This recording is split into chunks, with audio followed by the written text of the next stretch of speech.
Programme मध्य मुकाबले में खुशामदीद। मैं हूं रबिया एहसन और मेरे साथ मौजूद है आमिर मतीन और रऊफ क्लासरा। और आज के प्रोग्राम में जिन टॉपिक्स पे हम बात करने जा रहे हैं उसमें सबसे पहले साबिक वज़ीर आज़म इमरान खान की इस्टेब्लिशमेंट को धमकी, अपने अरकान असम्बली और अवाम को धमकाने वालों से लड़ने की हिदायत कर दी। बज़ाहिर इस्टेब्लिशमेंट से मामला तय करने में नाकामी के बाद इमरान खान ने दोबारा जारहाना इनिंग्स का आगाज कर दिया। सितंबर में ही लॉन्ग मार्च करने का ऐलान। पंजाब हुकूमत के बगैर क्या वफाकी हुकूमत इस मरतबा इमरान खान का मुकाबला कर पाएगी? जानेंगे वफाकी वजीर दाखिला राना सनाउल्लाह से, जो हमारे साथ आज के इस प्रोग्राम में मौजूद होंगे। इसके अलावा बात करेंगे वजीर आजम शहबाज शरीफ की लंदन में नवाज शरीफ से मुलाकात, पंजाब हुकूमत तब्दीली समेत आर्मी चीफ की तैनाती जेर बहस। क्या हुकूमती इत्तेहाद आर्मी चीफ की तैनाती से मुतल्लिक अपनी मुशावरत मुकम्मल कर चुका है? इसके ऊपर बात करेंगे। क्लास साहब, आपसे आगाज करूंगी। हमारे साथ वफाकी वजीर दाखिला राना सनाउल्लाह भी मौजूद होंगे अब से कुछ देर में, और अहम मौजूआत हैं क्योंकि एक बहुत ही इंटरेस्टिंग सा यू के ऊपर एक और आमिर साहब से ले ले। मैं दो तीन सवालात बचा लेता हूँ उनके लिए, राना साहब के लिए। ये साहब ने पर्चा आउट नहीं किया। आमिर साहब जरा थोड़ा सा मैं आपने हालात नॉर्मल है वैसे? अपने हालात तो पाकिस्तान में नॉर्मल जब से पैदा हुए हैं हमने तो देखे ही नहीं है। हमेशा संगीन हालात बताए जाते हैं और ये भी बताया जाता है कि इससे बुरे हालात कभी नहीं थे। तो अभी तकरीर के बाद ज़्यादा बुरे लग रहे हैं। तो आपने अपने इब्तिदाइये में कहा कि उन्होंने इस्टेब्लिशमेंट को धमकी इमरान खान ने आज जलसे में दे दी चकवाल के। मैं समझता हूँ उनकी जो तकरीर थी ना, एक अंग्रेज़ी में कहते हैं शुगर कोटेड, कि अंदर से की दफ़ा टॉफ़ी इतनी मीठी ना भी ऊपर शुगर लगा दी जाती है।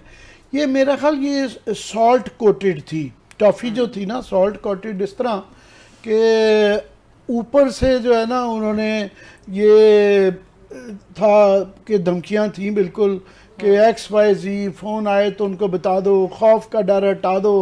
और DG ISPR साहब आपको, अच्छा राना साहब के साथ भी। राना साहब अस्सलाम वालेकुम, आमिर मतीन बोल रहा हूँ। आपको आवाज़ आ रही है? जी वालेकुम सलाम। जी आपको आवाज़ आ रही है मेरी? जी बिल्कुल आ रही है जी। मैं अपना तबसरा जी आ रही है जी तबसरा कर रहा था, वो आपसे सवाल की फॉर्म में कर लेता हूँ कि इमरान खान की तकरीर को हम तजिया कर रहे थे तो अंग्रेज़ी में एक होता है शुगर कोटेड, एक ये मुझे सॉल्ट कोटेड लगी। इस तरह के वैसे इसके अंदर बड़ी धमकियाँ थी कि फ़ोन XYZ का जिक्र था, फिर के जो फ़ोन आते हैं खुफिया उनको खौफ का डर उतार दो, उनको जवाब दे दो। फिर DG ISPR को भी कहा गया कि आप समझ आइए आपको कि मैं क्या कह रहा था। मगर उसके अंदर जो उस सॉल्टी वायर की सर्विस के अंदर एक जो मीठी टॉफ़ी मुझे नज़र आई, वो ये नज़र आई कि उन्होंने कहा कि आप लोगों को ये हक नहीं है नया चीफ की तैनाती का, यानी कि जो मौजूदा इस वक्त सेटअप है इस्टेब्लिशमेंट का, उनको एक एक्सटेंशन की ऑफ़र, जो शुगर कोटेड नहीं सॉल्टी कोटेड था। तो मैंने उसको इस तरह देख रहा हूँ, आप कैसे देख रहे हैं? मतीन साहब, बाज़ औक़ात आवाज़ आ रही है आपको? अगर बंदा समझ जी आ रही है, जी आ रही है। मैं आपसे सवाल कर रहा था आ रही कि मैंने जवाब देना शुरू कर दिया। अच्छा, वो हमें स्पीकर में दे दें प्रोड्यूसर साहब आवाज़। जी राना साहब बात कीजिएगा। जी इसमें जी इसमें मतीन साहब मैं ये अर्ज़ करने लगा था कि देखें, एक समझदार आदमी जो है, वो वाइज आदमी, आपका मुखालिफ भी हो तो वो आपकी मुखालफत जो है वो किसी ढंग से, किसी अंदाज से करेगा, या आपकी अगर उसने हमायत करनी है या किसी मामले में आपको जो है वो किसी तरफ यानी कोई रास्ता देना है, तो एक बेवकूफ़ आदमी जो है, एक अहमक आदमी जो है, वो बाज़ औक़ात आपकी भलाई भी करे तो वो इस अंदाज से करेगा कि वो आपकी बुराई बन जाएगी। आप मुझे बताएं कि अगर इमरान खान ये चाहता है या उसकी ये प्लानिंग है कि एक्सटेंशन होनी चाहिए, तो उसका तरीका ये जलसों में तकरीरें करना है। आप मुझे बताएं कि इन जलसों में तकारीर के बाद ये पॉसिबल रह गया है किसी के लिए कि वो एक्सटेंशन ले सके, या अब अदारे के लिए ये मुमकिन रहा है कि वो इस फैसले पे जाए? हालांकि इससे पहले ये बड़ा एक आम सी बात थी कि अगर अदारा जो है वो बैठ के फैसला करता और उसके मुताबिक जो है वो सजेस्ट करता गवर्नमेंट को कि जी in the best interest of the institution और in the best interest of the जो है वो कंट्री, ये इस तरह से अगर हो जाए तो ये बेहतर होगा और उसके ऊपर कंसेंसस हो जाता। इस आदमी ने जो है ये ऐसा भांडा फोड़ा है कि अगर किसी के मामले में या किसी के पास कोई ऐसी तजवीज़ थी भी तो अब आप मुझे बताएं कि उसके ऊपर क्यों कर अमल हो सकता है और क्यों कर जो है वो बात हो सकती है। और रही बात कि जी मैं फ़लाँ को नहीं फैसला करने दूंगा, फ़लाँ को नहीं करने दूंगा, ओ भाई ये किसी के फ़लाँ या किसी के अपना अच्छे या बुरे होने का मामला नहीं है, ये कॉन्स्टिट्यूशन ऑफ पाकिस्तान का मामला है। पाकिस्तान का कॉन्स्टिट्यूशन जिसे इजाज़त देता है और जिसकी स्वाबदीद है, जिसका इख्तियार है, जो वहाँ पे लिखा है उसी के मुताबिक होगा। और बाकी मामला ये रहा कि इस वक्त पॉलिटिकल इंस्टीट्यूशन जो है वो पाकिस्तान में, भले वो सियासी जमातें हों या वो पार्लियामेंट हो, वो बिल्कुल कमज़ोर है। बल्कि अब इस वजह से कि उस इंस्टीट्यूशन में एक आदमी ऐसा दाखिल हो गया है कि जो उस यानी मछली की तरह जो पूरे तालाब को गंदा कर देती है, उसने पूरी सियासत को गंदा कर दिया है। उसने ना किसी के पल्ले कोई इज्जत, ना कोई एहतराम, ना कोई ना कोई रखाव, उसने कुछ नहीं रहने दिया। राना साहब, और ओए तोए का कल्चर उसने इस हद तक जो है वो परवान चढ़ा दिया है कि अब हर आदमी जो है उसका हाथ जो है वो दूसरे की पगड़ी पे है। जबकि दूसरी तरफ जो इंस्टीट्यूशन है जिसके सरबराह का फैसला होना है वो बड़ा मजबूत है, वो बड़ा डिसिप्लिन्ड है, वो एक अपना फैसला करेंगे और उस फैसले को जो है वो कॉन्स्टिट्यूशनल अथॉरिटी जो है उसके पास बैठ के डिस्कस करेंगे। और मुझे इसमें कोई शक व शुबा नहीं है कि वो फैसला जो है वो बिल्कुल तस्लीम भी किया जाएगा, बेहतर भी होगा इस मुल्क के भी और इस इंस्टीट्यूशन के भी हक में। राना साहब, ये क्लास साहब के पास बड़े धुआंधार कुछ सवाल हैं, मगर मैं क्विकली ये पूछ लूँ आपसे दो चीज़ें। एक तो ये कि ये आप इतनी अक्लमंदी का क्रेडिट तो नहीं उनको देंगे इमरान खान को, मगर आप समझते हैं इसके पीछे कोई पोस्चरिंग जिसे कहा जाता है, स्ट्रैटेजी तो नहीं है कि ये 2-3 नवंबर तक ये 2-3 माह भी गुजर जाएंगे और वो जिस तरह फरमा रहे हैं कि माहौल ही नहीं रह गया एक्सटेंशन का? पहली बात। दूसरा, मुझे आपकी बात से तासुर ये मिला है कि ठीक है, आप सही कह रहे हैं कि अदारा जो भी फैसला करेगा सोच विचार के करके उसके ऊपर फैसला होगा और जिनके पास आईनी हक है वो करेंगे, मगर ये तासुर मुझे लग रहा है कि एक्सटेंशन का आपके यहाँ कोई माहौल नहीं है। नहीं, देखें, एक्सटेंशन का माहौल इसने रहने नहीं दिया। इसने ये जो हमाकत की है और जिस तरह से इसने इंस्टीट्यूशन को डिस्कस करना शुरू किया है आर्मी चीफ की तैनाती को, आप ये देखें कि इसने मामला ये है कि चलें आप किसी एक फ़र्द के ख़िलाफ़ बात कर लें, को 2-3 अफराद के ख़िलाफ़ बात कर लें कि जो उन्होंने मैनेज करके ये कर दिया, फ़लाँ वक्त में वो कर दिया। ये तो पूरी फ़ौज के खत्ते पड़ गया। ये आदमी पूरी फ़ौज को जो है वो डेरोगेशन में लेके जाना चाहता है। ये पूरी फ़ौज को जो है वो एक ऐसी सूरत हाल में जो है वो लेके जाना चाहता है जो कि बड़ी एम्बैरसिंग है। तो इसलिए इन बातों को जो है वो रजिस्ट करना पड़ेगा अदारे को भी और पूरी कौम को भी, और मैं समझता हूँ कि हुकूमत को भी। वरना तो ये तो फिर जिस तरह की गुफ्तगू ये कर रहा है तो ये कोई महल्ले की पंचायत का फैसला है या ये कोई बीटी मेंबर का फैसला है। जिस तरह से इसने उसको जो है वो जलसों में डिस्कस करना शुरू कर दिया है और ख़ुद ही हल पेश करने शुरू कर दिए कि ये एक्सटेंशन ले लें, फिर उसके बाद इलेक्शन हो जाए, फिर उसके बाद नई गवर्नमेंट आ जाए। ओ भाई, तुम तो कहते थे कि इलेक्शन जो है वो इससे पहले होने चाहिए, अब तुम फौरी इलेक्शन से अब तुम 4 माह आगे चले गए हो। तो इसे कुछ मालूम नहीं है कि ये किस बात को शुरू करता है और उसको फिर इसने किस तरह से आगे लेके जाना होता है। राना साहब एक तो बहुत शुक्रिया आपने मैं ज्वाइन किया। आप यहाँ पर कोई 10-15 दिन बाद हमारी रिक्वेस्ट पे शो पर आते हैं, वी आर ग्रेटफुल। आपको क्या लगता है कि खान साहब जनरल बाजवा साहब को क्यों एक्सटेंशन दिलवाना चाहते हैं? हालांकि वो तो बहुत सारी वो पब्लिकली बहुत सारे नाम लेते थे, आपको पता है, मैं टीवी पे बैठ के क्या नाम दोहराऊं। ये अचानक उनके दिल में क्यों मोहब्बत आ गई कि जनरल बाजवा साहब जो हैं मतलब अगला नया चीफ है, नई हुकूमत करे? आपकी रीडिंग क्या कहती है, इन्फॉर्मेशन क्या कहते हैं कि इमरान खान साहब इतने मतलब सॉफ्ट क्यों हो गए बाजवा साहब पे और क्यों उनको एक्सटेंशन दिलवाना चाहते हैं सर? देखें, ये इसमें एक ही बात है कि वो ये चाहते हैं कि आर्मी चीफ जो है वो उनकी मर्ज़ी का लगे, और ये इतना अहमक आदमी है कि इसे इतना ही नहीं मालूम, ये ज़रा पिछली रीसेंट या पास्ट हिस्ट्री तो देख ले कि मर्ज़ी का चीफ ऑफ आर्मी स्टाफ लगाने का अंजाम क्या होता है। और कभी आर्मी चीफ जो है वो कभी किसी की मर्ज़ी का हुआ है? वो एक इतना बाइख्तियार ओहदा है कि वो इंडिपेंडेंट ही होता है और इंडिपेंडेंट ही रहेगा। इस बात से कोई गर्ज ही नहीं है कि लगाने में या ना लगाने में किसी की मुखालफत क्या थी या किसी की हमायत क्या थी। तो मामला ये है कि इसे बिल्कुल इन चीज़ों का कतई तौर पे इसे कोई राना साहब, ये आर्मी चीफ ताकतवर हो जाता है या सियासी हुकूमतें वीक हो जाती हैं? लोग हैं राना साहब, सॉरी मैं आपकी बात काटी मैंने, लेकिन मैंने कहा नहीं, इस यहाँ पे सियासी हुकूमतें वीक हो जाती हैं, प्राइम मिनिस्टर कंप्रोमाइज्ड हो जाते हैं, उनमें इतनी जुरत ताकत नहीं रह जाती कि वो एक आर्मी चीफ को वो कर सकें, एक सिविलियन की सुप्रीमेसी में ला सकें। मतलब वेट उसमें कहते फॉल्ट कहाँ पे आप लोगों पे ये एंड पे होती है, सियासी हुक्मरानों पे, ये आर्मी साइड पे होती है? ये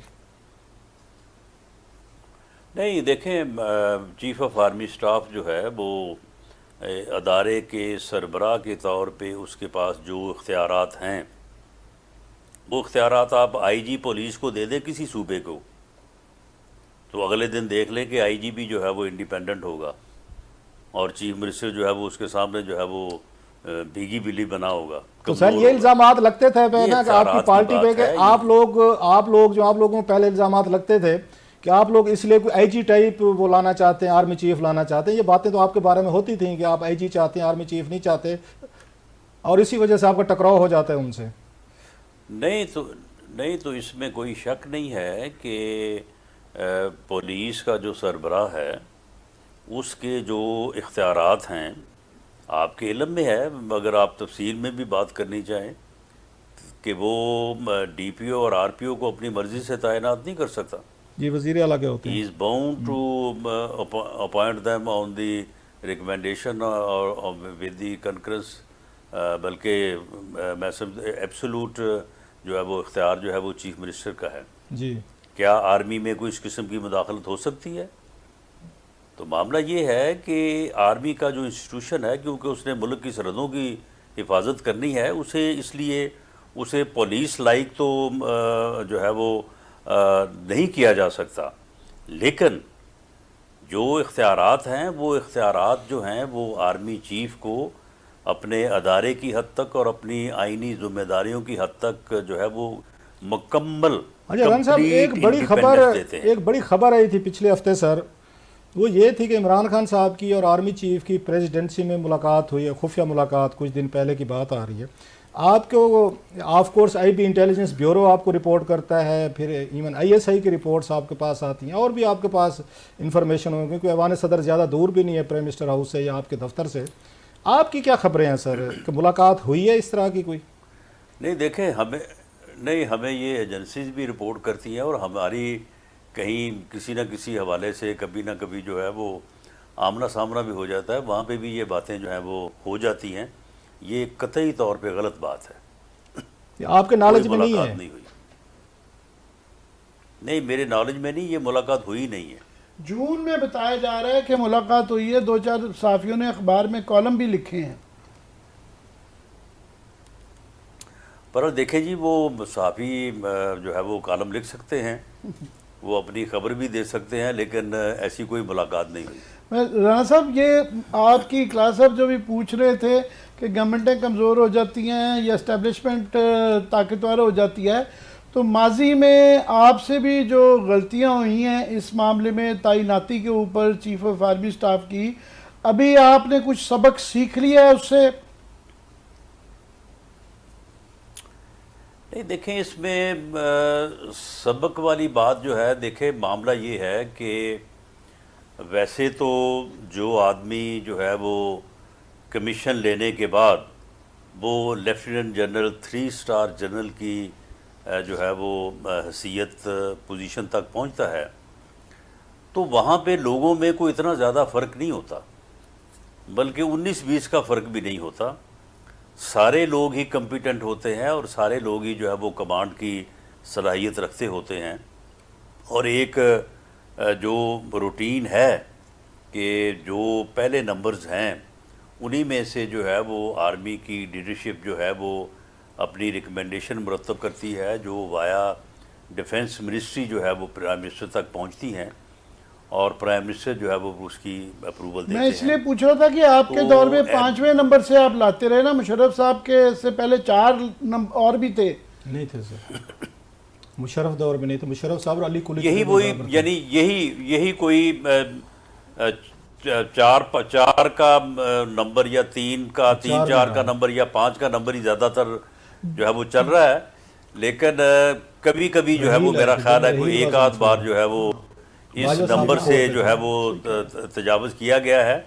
लेकिन मेरी ज़ाती राय ये है कि इस मरतबा भी और इससे पहले जो ये जिस किस्म की सूरत हाल अब पैदा हुई है या आगे भी हो सकती है, जो चीफ ऑफ आर्मी स्टाफ है उसकी तैनाती के कुछ असूल और कुछ चीज़ें जो है वो इस तरह से तय हो जानी चाहिए कि उनमें इस किस्म की कंट्रोवर्सी की गुंजाइश ना रहे।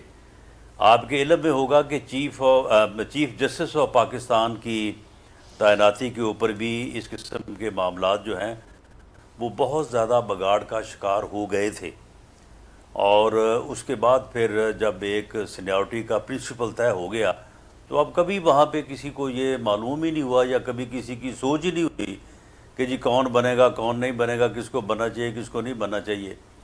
तो मैं समझता हूँ कि हम आहिस्ता आहिस्ता जमहूरियत में इन चीज़ों की तरफ बढ़ रहे हैं कि आप कह रहे हैं, मैं आपकी बात काट रहा हूँ, आप कह रहे हैं जमहूरियत की तरफ हल जी करना चाहिए। राना साहब आप कह रहे हैं कि जमहूरियत की तरफ बढ़ रहे हैं।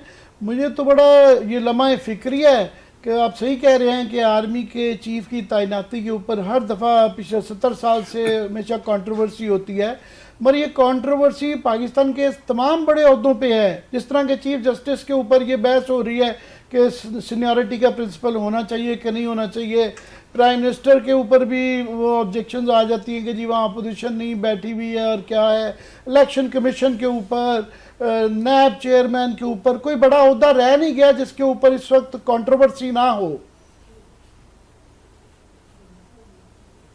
नहीं, कंट्रोवर्सी अगर आप किसी एक ऐसे फ़र्द जो बदकिस्मती से इस मुल्क की सियासत में दाखिल हो चुका है और जो एक फितना है, जो अफरा तफरी और अनारकी फैलाना चाहता है, जिसकी हमाकत और जिसका जो यानी सोच का लेवल है वो इतना गिरा हुआ है कि वो अपने मुखालफीन से बात नहीं कर सकता, हाथ नहीं मिला सकता, साथ बैठ नहीं सकता, जो कि जमहूरियत में नामुमकिन चीज़ है, तो उसकी अगर गुफ्तगू को आप समझते हैं कि जी वो जिसको ऊपर बात कर दे तो वो कंट्रोवर्शियल है, तो फिर तो कोई चीज़ कंट्रोवर्शियल होने से रहेगी नहीं।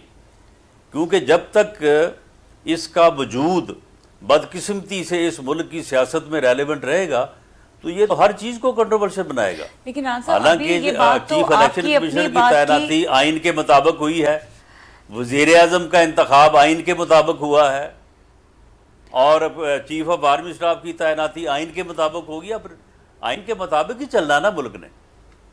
राणा साहब, लेकिन आपकी ये जो बात है ये आपकी अपनी कई भी बात की कॉन्ट्रडिक्शन है। आप एक तरफ ये कह रहे हैं कि उनके कहने की वजह से एक्सटेंशन मुतनाज़े हो गई और दूसरी तरफ ये कह रहे हैं कि उनके कहने से कोई फ़र्क नहीं पड़ता या वो जो भी बात कहें तो उससे कोई डायरेक्शन सेट नहीं होती, तो फिर इतना सीरियस क्यों लिया जा रहा है? और ज़रा एक चीज़ पे और रोशनी डालिएगा कि आपने बताया है कि नहीं वो नहीं, सुन लें यहीं पे सुन लें, उसको सीरियस मैं नहीं ले रहा, बल्कि मैं तो ये रिक्वेस्ट कर रहा हूँ कि कौम को, तमाम सेगमेंट ऑफ सोसाइटीज़ को इस चीज़ को, इस फितने की शनाख्त करनी चाहिए, इसका इदराक करना चाहिए, इसका कला कुमा इसी जो है वो मौके पे होना चाहिए। दरअसल सीरियस इसको मेरे भाई मतीन साहब ले रहे हैं, क्योंकि मतीन साहब ने इन तमाम अहदों के मतलब कहा कि जो वो कंट्रोवर्शियल हो गए हैं, तो उसकी बुनियाद में उसी का बयान है ना, वरना तो ये सारे कॉन्स्टिट्यूशनली जो है वो कॉन्स्टिट्यूशन के मुताबिक सारे राणा अहदे जो हैं ये एक पूरे और हुए। मैं क्लैरिफिकेशन दे दूं, मैं शायद अंग्रेजी का लफ्ज़ गलत था, मैं कह रहा था कोई बुरी बात भी नहीं है कि इन चीज़ों पे बहस हो रही है, जिस तरह के चीफ जस्टिस के सीनियरिटी प्रिंसिपल के ऊपर बड़ी अच्छी बहस हो रही है। क्या है ये, चूँकि बड़े बुरे हालात में 19वीं तरमीम के ज़रिए पार्लियामेंट की सुप्रीमेसी ख़त्म करके ये हुई, तो बड़ी अच्छी बहस हो रही है, मैं मुस्बत से बहस समझता हूँ। और आपने भी बड़ी मुस्बत बात की है कि ये हर दफ़ा चीफ की तैनाती जो कंट्रोवर्सी होती है ये नहीं होनी चाहिए, रूल्स ऑफ द गेम एक दफ़ा तय हो जाना चाहिए। काफ़ी सारी ये बहसें कोई इतनी मनफी नहीं है, अच्छी बात है। जी बिल्कुल दुरुस्त है, और मैंने यही बात कही है कि ये जमहूरियत का एक खासा है कि जो जमहूरियत जो है वो आगे बढ़ती है तो ये चीज़ें जो है उसमें फिर खुलती हैं, और जब चीज़ें खुल के सामने आती हैं तो फिर उनका कोई ना कोई हल जल्द या बदेर जो है वो सामने आ जाता है।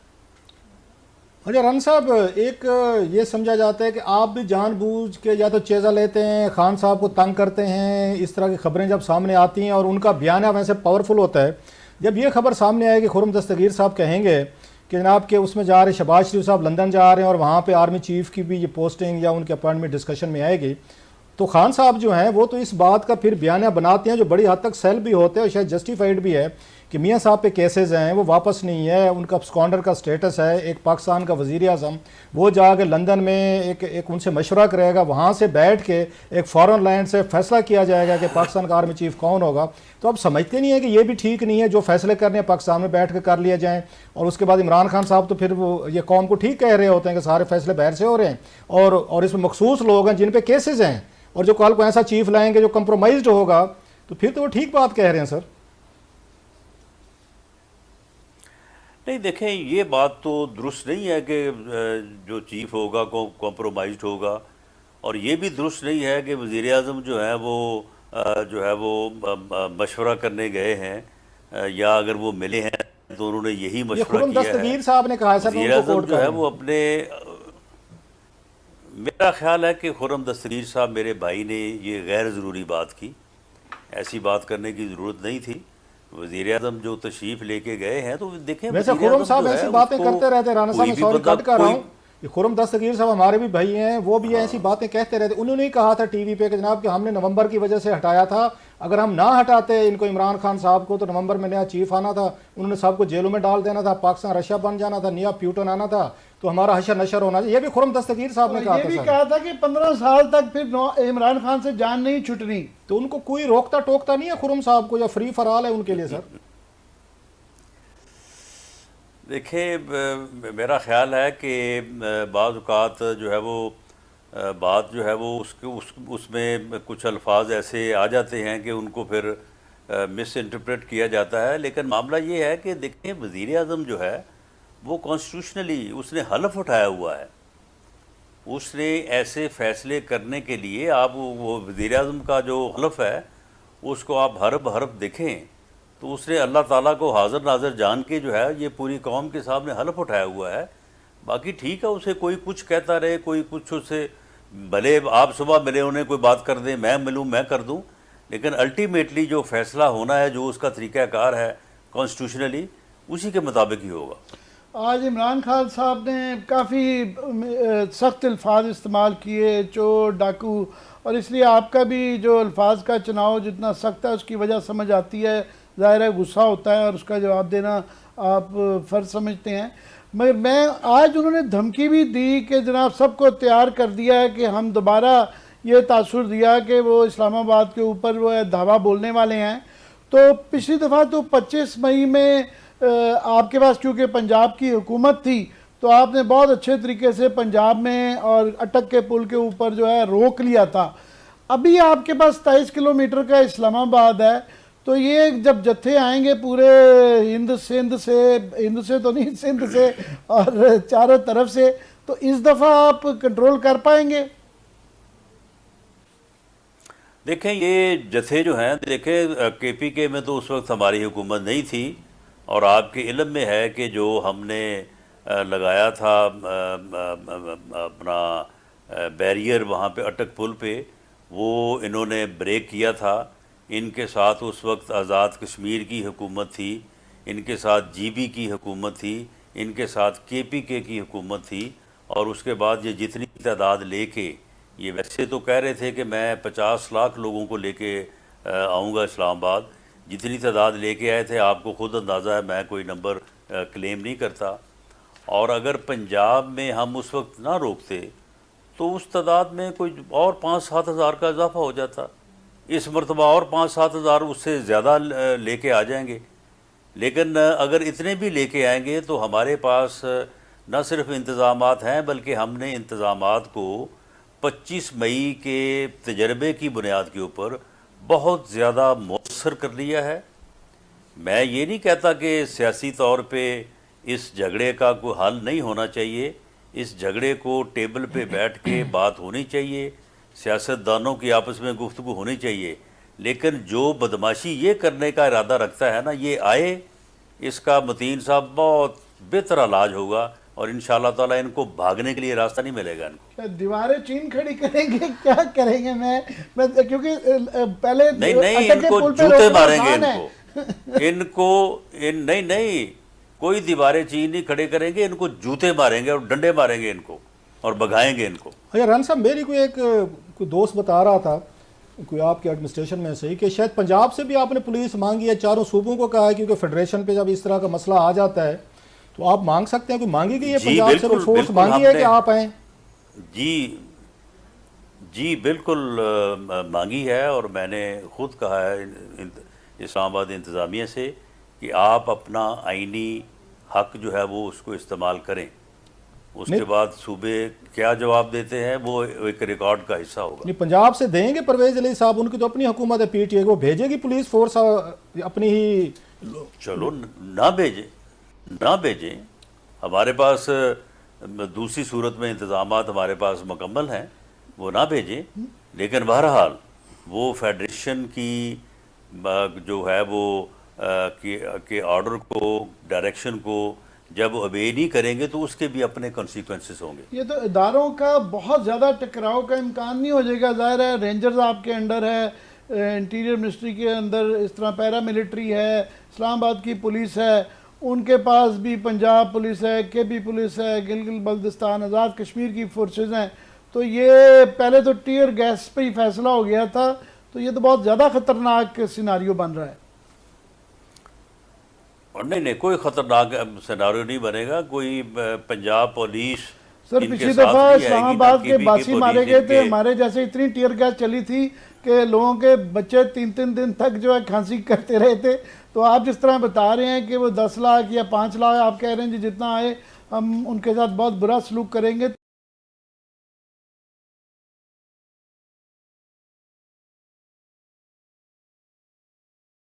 तो वो फिक्र की तो बात है।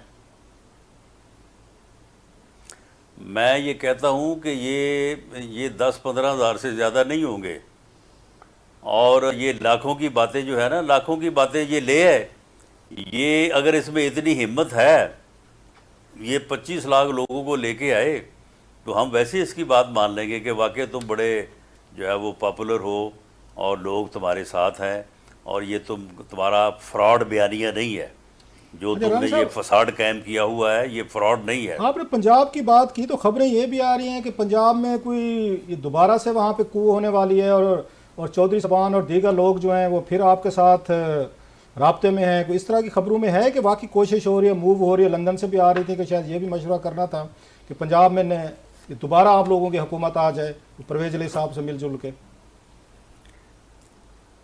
तो ये कलासरा साहब अगर ऐसी कोई बात हो भी रही है तो क्या आपका ख्याल है कि मैं उसे ऑन एयर करूंगा? शायद मैं कि आप क्योंकि पीछे से राजपूत भी तो है ना, राणे भी तो है कि मैं धड़ल्ले से बात करते हैं। मैंने कहा शायद जज्बात में आके कोई हमारे साथ कोई खबर शेयर कर ही दें सर। मैंने तो कोशिश किया कि आप नहीं आगे आपकी मर्जी।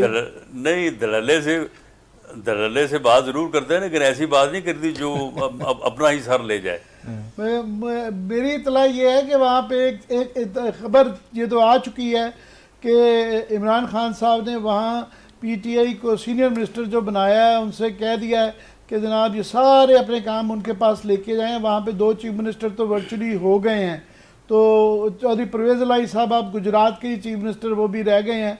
तो ये उसके बावजूद भी उनका आपकी तरफ इतनी जंगो जदल होने के बाद, अल्फाजों की इतनी मतलब तेज़ी के बाद इम्कान हो सकता है अभी भी आपके पास आने का? देखें, सियासत में कलासरा साहब और मतीन साहब कोई चीज़ हरफ आखिर तो नहीं होती। जो ये कहा गया है तो ये ऐसे ही तो नहीं कहा गया, लेकिन आज जो इनकी पार्लिमानी पार्टी की मीटिंग हुई है उस मीटिंग में जो लोगों ने गुफ्तगू की है यकीनन वो आप तक पहुंची होगी, और अगर वो पूरी तरह से आपके पास पहुंची है तो आप उससे अंदाज़ा लगा सकते हैं। सर कुछ आप बता दें, हमारे तक समझ लें कि नहीं पहुंची। राणा साहब आपके ज़रा मुस्तनद हैं, आपके पास जो सोर्सेज हैं इंटेलिजेंस के, हमारे पास तो नहीं है, तो ज़रा बता दें क्या गुफ्तगू हुई है सर। बस उसमें ये है कि जो मतीन साहब ने बात की है ना कि परवेज़ साहब को सिर्फ अब डिस्ट्रिक्ट गुजरात का ही जो है वो चीफ मिनिस्टर बन के रहना पड़ेगा, तो कुछ ऐसी ही सूरत हाल है जो कि मेरी ये असेसमेंट है कि चौधरी परवेज़ इलाही इस सूरत हाल पे समझौता नहीं करेंगे। मेरी वैसे ये इतला है कि वो समझौता करने के लिए तैयार हैं, क्योंकि वो एक तरफ कुआं है दूसरी तरफ खाई है, तो उनको खाई से ज़्यादा आप लोगों से ज़्यादा डर लगता है, तो वो बर्दाश्त ही करेंगे। तो फिर काम नहीं चलेगा।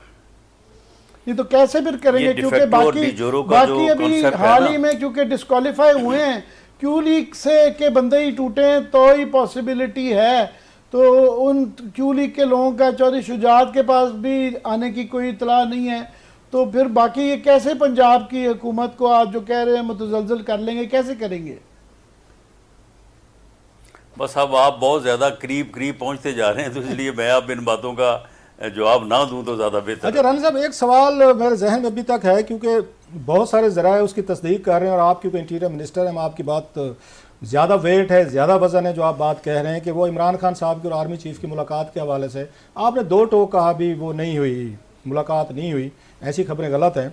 आप समझते हैं कि इंटेलिजेंस एजेंसीज हमेशा अपने सियासी पॉलिटिकल मास्टर्स को सही खबरें नहीं देती, अंधेरे में रखती हैं? बेनज़ीर भुट्टो साहबा का आपको याद होगा कि जिस दिन वहाँ पे आरिफ निज़ामी साहब ने उन्होंने नेशन में लीड छापी थी 6 अगस्त 1990 क्योंकि आज बेनज़ीर भुट्टो की हुकूमत टूट रही है, तो बेनज़ीर भुट्टो साहब ने कहा था बिल्कुल नहीं टूट रही, कुछ भी नहीं हुआ, वो उसी शाम टूट भी गई थी, उनको भी इंटेलिजेंस इदारों ने नहीं बताया था कि ये होने वाला है। आपको याद होगा फरूक लगारी साहब जो हैं जब 96 में उन्होंने आगे सितंबर में बेनज़ीर भुट्टो की हुकूमत तोड़ी, तो बेनज़ीर भुट्टो सबको कह रही थी मेरा भैया फरूक बलोच भैया वो तो नहीं तोड़ेगा, और शाम को टूट गई थी, बल्कि आफ्ताब शेरपा साहब वो पैगाम लेके आए थे।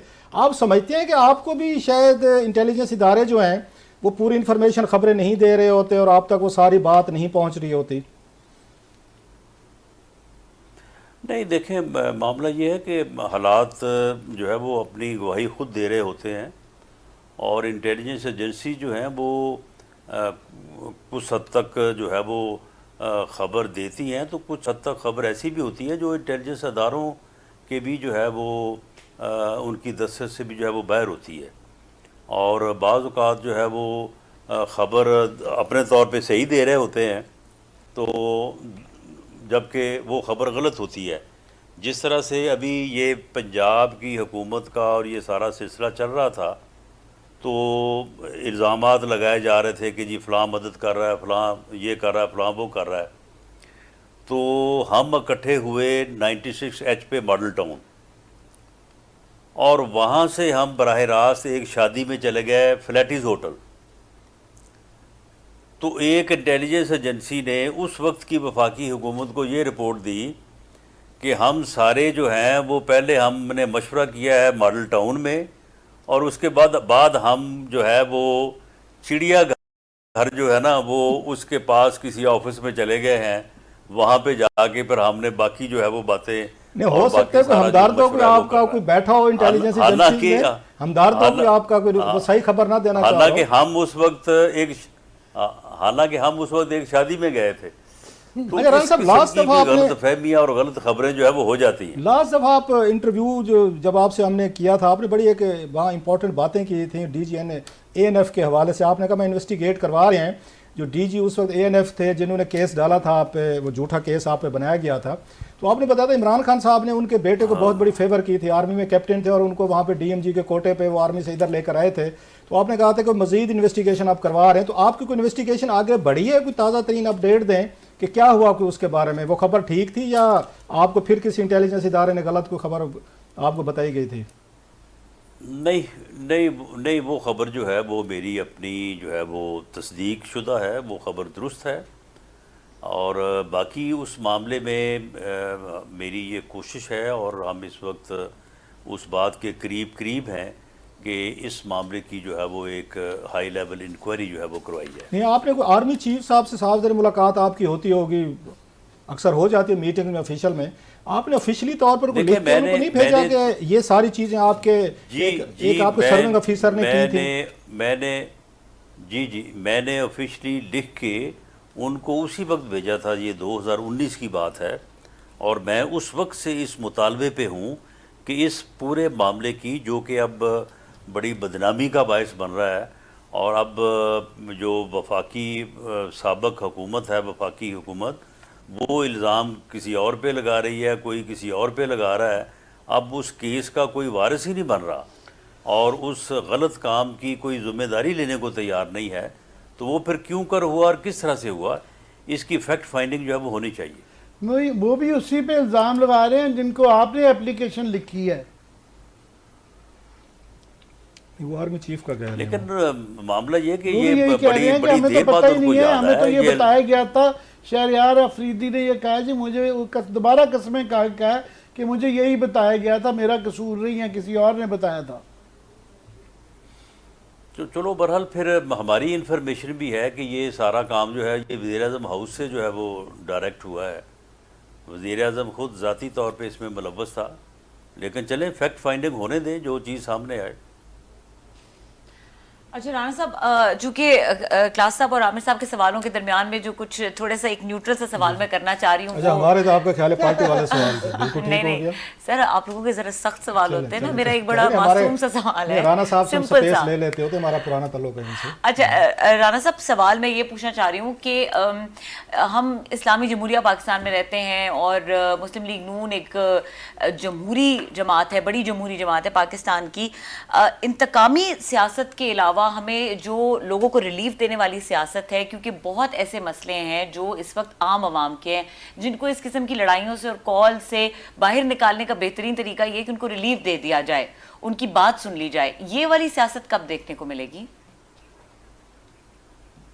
ये जब ये सियासतदान जो इस मुल्क की बदकिस्मती के इस मुल्क में जो है ये पैदा हो चुका है, तो इसका अगर कौम सही शनाख्त करके इसका कला कुमा कर दे, तो मैं समझता हूँ कि फिर आइंदा कोई इस किस्म का जो है वो ईवल जो है वो पॉलिटिशियन जो है वो जन्म नहीं ले सकेगा।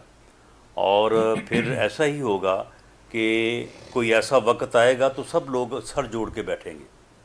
अच्छा रन साहब, 27 फरवरी को जब इंडिया ने अटैक किया था सब सर जोड़ के बैठे थे, लेकिन ये आदमी अलहदा था। अच्छा, आज भी ये आदमी जो है वो अलहदा है, लास्ट बाकी क्वेश्चन सारी सर, कौम एक तरफ है। राना साहब लास्ट क्वेश्चन की तरफ आते हैं। आपकी बड़ी मेहरबानी, बड़ा आपने खासा जनरल सी टाइम दिया हमें। नैब के जो लाज अभी लाए गए हैं उस पर बड़ी शदीद तनकीद आ रही है कि आपने नायब को तकरीबन ख़त्म कर दिया है, टूथलेस हो गया है, और सबसे ज़्यादा बिग बेनिफिशरी जो है आपकी जमात है, आपके कुलीग्स हैं या पीपल्स पार्टी के लोग हैं। आप समझते नहीं है, फिर आपने इमरान खान साहब की उस बात को सच्चा साबित कर रहे हैं कि ये इसलिए पावर में आए, इन्हें अपने केसेस ख़त्म कराने हैं, सेटलमेंट करवानी है।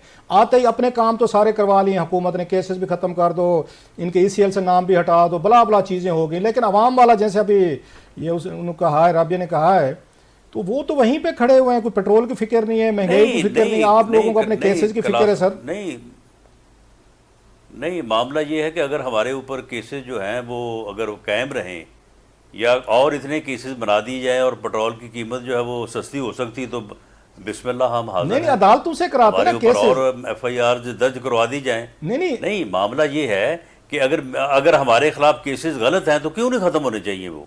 नहीं, अदालतों से खत्म अगर होना हमारे चाहिए। गलत नाम तौर पे नाम ECL पे डाल नहीं नहीं, बात ये है कि अगर ECL पे हमारा नाम जो है वो गलत डाला गया तो क्यों खत्म नहीं होना चाहिए जी?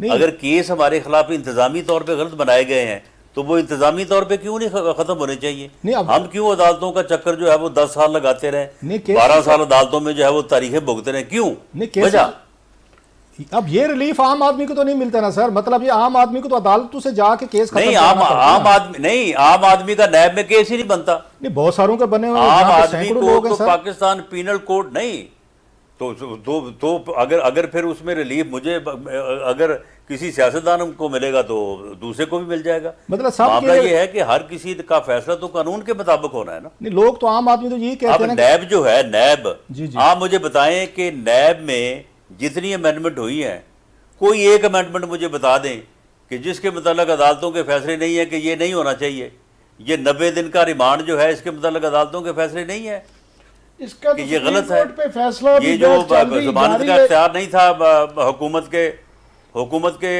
अदालतों के पास, ये जो था कि इल्ज़ाम नैब जो मर्जी लगा दे, साबित जो है वो आगे से मुल्ज़म करे, इसका शरी जो आपकी इसका, अपना राना साहब, है इसका अदालत नजरियाती में सुप्रीम कोर्ट में कौंसल, उन्होंने इसके मुकदमा ऊपर जो है जारी वो ये कहा नहीं कि यह खिलाफ शरीयत है। मगर ये मुकदमा लास्ट में कह दूं कि अभी चूंकि जारी है, उन्होंने ये फैसला भी करना है कि ये जो आपने कानून में तब्दीली की है ये अपने मफाद के लिए की है या वाकई कौम मुल्क सल्तनत के लिए की है। ये सारी वो तब्दीलियां हैं जो अदालतों के फैसलों की बुनियाद पे की गई हैं, और बाकी मामला ये है कि अगर किसी के ख़िलाफ़ गलत केस बनता है वो ख़त्म होना चाहिए। गलत ECL पे नाम डाला है, ख़त्म होना चाहिए। उसके लिए 12 साल अदालतों की तारीखें भुगतना कोई ज़रूरी नहीं है। मेरा अब जो है केस वो नैब में नहीं है, वो ANF में है। मेरी सारी प्रॉपर्टी जो है वो फ्रीज़ है, मेरे सारे बैंक अकाउंट जो है पूरी फैमिली के फ्रीज़ हैं, मेरे नाम भी इन्होंने ECL पे डाले हुए थे। तो अगर वो निकल आए हैं तो क्या वो कोई जुल्म हो गया है? लेकिन सर आप भी तो जुल्म वही वो कर रहे हैं था इमरान कि साहब। आप किसी के खिलाफ जो है अभी गलत इमरान खान मुकदमा साहब बनाएं। पे अभी खान साहब पे आपने दहशतगर्दी का पर्चा दिया तकरीर पे, जो आज जब वहाँ इस्लामाबाद हाई कोर्ट ने उसको वो किया है, हटा दिया। तो आप भी तो वही काम कर रहे हैं जो आपके खिलाफ होते रहे बकौल आपके, तो आप भी तो रियायत नहीं कर रहे, आपने भी ठीक है। दहशतगर्दी का पर्चा दे दिया सर बात तकरीर ये पे। है कि सुन लें, जी जी दहशत गर्दी की 788 जो शिक है, क्लास है, उसकी सब क्लास N और M पढ़ लें। किसी भी सरकारी मुलाजम को उसके सरकारी फ़राइज़ की अंजाम दही से रोकने के लिए उसको धमकाना जो है ये दहशत गर्दी के ज़ुमरे में आता है। तो जज साहब ने क्यों नहीं सर ये प्ली मानी सर? अतर मनीला साहब ने प्ली क्यों नहीं मानी सर आप ठीक लोगों है, की? जज साहब, अतर में नल्ला साहब की एक अपनी जो है वो अप्रोच है, उसके मुताबिक उन्होंने जो फैसला किया सारा आंखों पे। ठीक है जी, बहुत बहुत शुक्रिया सर। शुक्रिया। वफाकी वजीर राना सनाउल्लाह साहब हमारे साथ मौजूद रहे प्रोग्राम में और उन्होंने अपनी इम्पोर्टेंट ओपिनियन दी इम्पोर्टेंट मैटर्स के ऊपर। प्रोग्राम का वक्त खत्म हो गया, देखने के लिए शुक्रिया, इजाजत दीजिए, अल्लाह हाफिज।